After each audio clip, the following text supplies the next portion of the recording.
Hello guys, I will show you best top 10 Netflix original series. So number 10 is Bojack Horseman. Bojack Horseman is one of the smartest animated sitcoms, going with it intelligently, making jokes which other animated sitcoms simply can't make because of its format. The series stars Will Arnett as Bojack, an ex-Hollywood superstar who can't seem to find a purpose in his life since his childhood show stopped. It's super smart, edgy, and Netflix's best animated show by a long shot.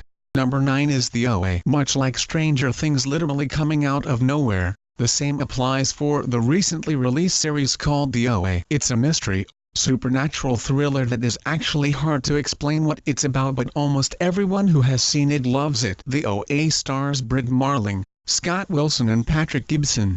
Number 8 is Making a Murderer. It could and will be argued that Making a Murderer is a documentary series more than an original series, which is technically right. We've included it just because of how the series is laid out, and it wasn't treated as a documentary series to many. The 10 episodes cover the various trials of Stephen Avery, who has seemingly been targeted by the county police. Number 7 is The Crown. The first season of the big-budget series The Crown blew audiences away with its stunning-looking first season, released in 2016. It looks to give us an in-depth view of the current Queen's life, beginning with the death of her father. It's scheduled for 6 seasons, and right here right now, this looks to be a fantastic series moving forward.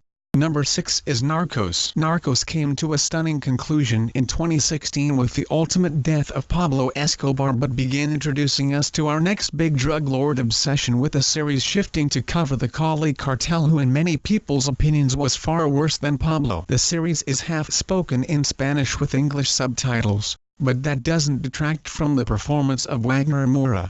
Number 5 is Daredevil. The first Marvel series to come exclusively to Netflix still reigns supreme. Daredevil was butchered on the big screen back in 2003, and you'd be right to be skeptical of a Netflix series. But the reality has resulted in probably the best superhero adaptation in a television series of all time. It stars Charlie Cox, who plays a blind lawyer who by night turns a crime-fighting vigilante.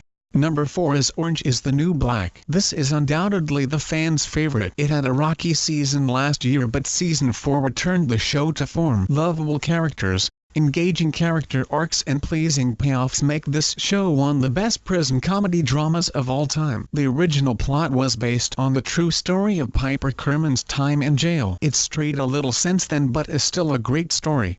Number 3 is Stranger Things. Stranger Things came out of nowhere midway through 2016 and turned out to be the most influential and highest-rated shows of 2016. It follows the story of 3 boys who are searching for their missing friend, but also make a new friend in the form of a young girl with extraordinary abilities. The series combines what you love about the 1980s, horror movies and more into an original package which took many by surprise.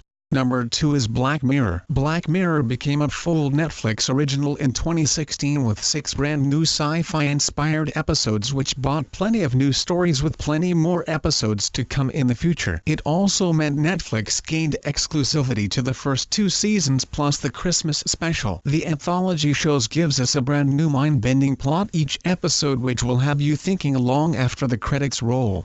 Number 1 is House of Cards. House of Cards is one of the first ever Netflix originals and paved the way for the type of quality content that Netflix stands for. 4 seasons later and a 5th in the pipeline for release in 2017, the series goes from strength to strength, detailing the epic rise through the U.S. politics system for the ruthless Frank Underwood. The series is gorgeous with stunning shots, excellent casting, but after this year, it's not the most exciting political show anymore. That goes to the news.